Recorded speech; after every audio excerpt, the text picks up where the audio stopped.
لک الحمد یا اللہ، الصلاۃ والسلام علیکہ یا رسول اللہ، اما بعد۔ بزرگوں کی عید ایپیسوڈ میں ایک بار پھر ہم آپ کو استقبال کرتے ہیں، آپ کا خیر مقدم کرتے ہیں۔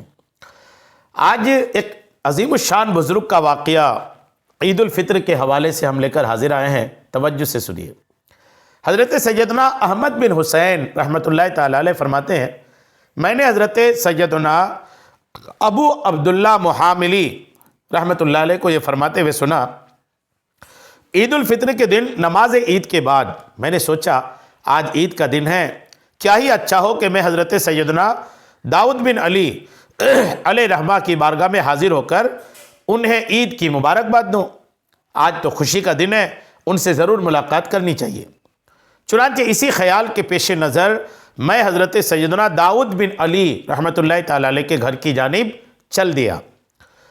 وہ بزرگ بڑا سادگی پسند بزرگ تھے اور ایک سادہ سے مکان میں رہتے تھے۔ میں نے وہاں پہنچ کر دروازہ کھٹکھٹایا اور اندر آنے کی اجازت چاہی تو انہوں نے مجھے اندر بلا لیا۔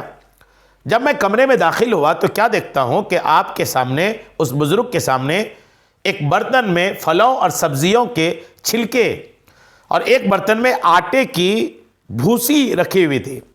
پھل نہیں ہے، پھلوں کے چھلکے ہیں، آٹا نہیں، بھوسی رکھی ہوئی ہے، اور آپ رحمۃ اللہ علیہ اسے کھا رہے تھے۔ یہ دیکھ کر مجھے بڑی حیرت ہوئی۔ میں نے انہیں عید کی مبارکباد دی اور سوچنے لگا کہ آج عید کا دن ہے، ہر آدمی قسم قسم کے کھانوں کا اہتمام کر رہا ہوگا، لیکن آپ رحمۃ اللہ علیہ آج کے دن بھی اس حالت میں ہیں، چھلکے اور آٹے کی بھوسی پر گزارا کر رہے ہیں۔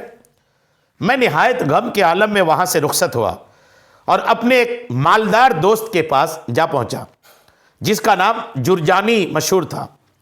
جب اس نے مجھے دیکھا تو کہنے لگا، حضور کس چیز نے آپ کو پریشان کر دیا ہے؟ اللہ عز و جل آپ کی مدد فرمائے، آپ کو ہمیشہ خوش اور خرم رکھے، میرے لیے کیا حکم ہے؟ میں نے کہا، اے جرجانی، تمہارے پڑوس میں اللہ عز و جل کا ایک ولی رہتا ہے، آج عید کا دن ہے، لیکن اس کی یہ حالت ہے کہ کوئی چیز خرید کر نہیں کھا سکتا۔ میں نے دیکھا کہ وہ پھلوں کے چھلکے کھا رہے تھے۔ تم تو نیکوں کے معاملے میں، نیکیوں کے معاملے میں بہت زیادہ حریص ہو، تم اپنے اس پڑوسی کی خدمت سے غافل کیوں ہو؟ یہ سن کر اس نے کہا، حضور آپ جس آدمی کی بات کر رہے ہیں وہ دنیا دار لوگوں سے دور رہنا پسند کرتے ہیں۔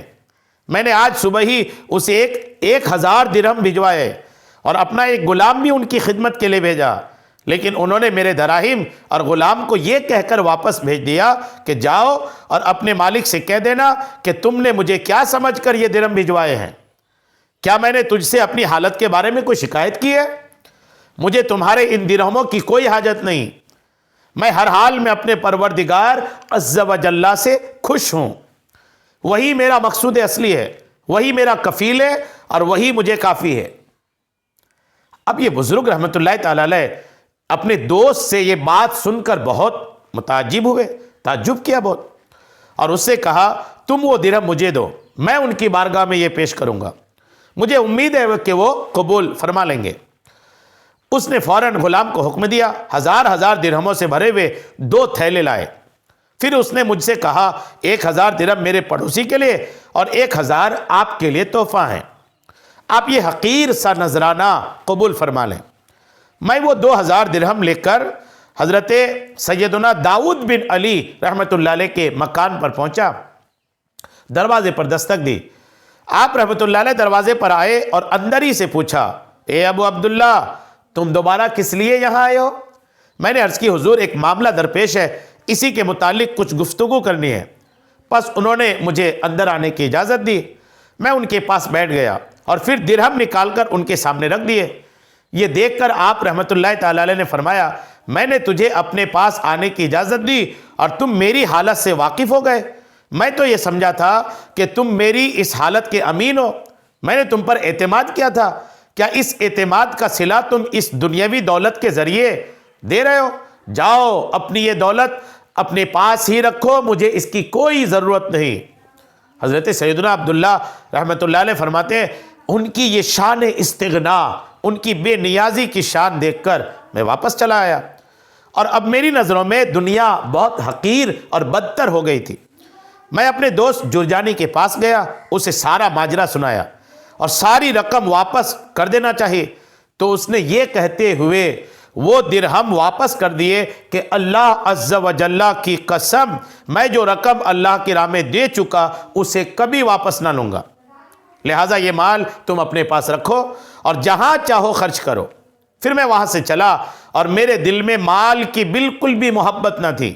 میں نے سوچ لیا کہ میں یہ ساری رقم ایسے لوگوں میں تقسیم کر دوں گا جو شدید حاجت مند ہونے کے باوجود دوسروں کے سامنے ہاتھ نہیں پھیلاتے، بلکہ صبر و شکر سے کام لیتے ہیں اور اپنی حالت حتی الامکان کسی پر ظاہر نہیں ہونے دیتے۔ علامہ ابن جوزی رحمۃ اللہ تعالی علیہ نے یہ حکایت عیون الحکایات میں تحریر فرمائے ہیں۔ غور کیجئے، ایسے بھی لوگ ہیں جو مانگتے نہیں کسی سے۔ آپ کے دوست و احباب اور رشتہ دار میں بھی اس طرح کے لوگ ممکن ہے کہ ہوں، کہ جنہیں ضرورت تو ہو لیکن وہ کسی کے سامنے ہاتھ نہیں بڑھاتے۔ آپ کی ذمہ داری ہے کہ ایسے سفید پوش لوگوں کو تلاشیں کہ جو مانگتے نہیں، ان تک پہنچائیں، ان کی ضرورت کے وقت کھڑے ہوں۔ آپ ان کی مدد کریں گے، اللہ تعالیٰ آپ کی مدد کرے گا۔ حدیث پاک میں کہ اللہ کہ بندہ جب تک مومن کی مدد میں رہتا ہے، اللہ اس کی مدد کرتا رہتا ہے۔ اللہ کی مدد درکار ہے، مسلمانوں کی مدد کیجیے۔ اللہ تعالیٰ ہم سب کو عمل کی خوب توفیق عطا فرمائے، آمین، بجاہ النبی الامین صلی اللہ تعالیٰ علیہ وسلم۔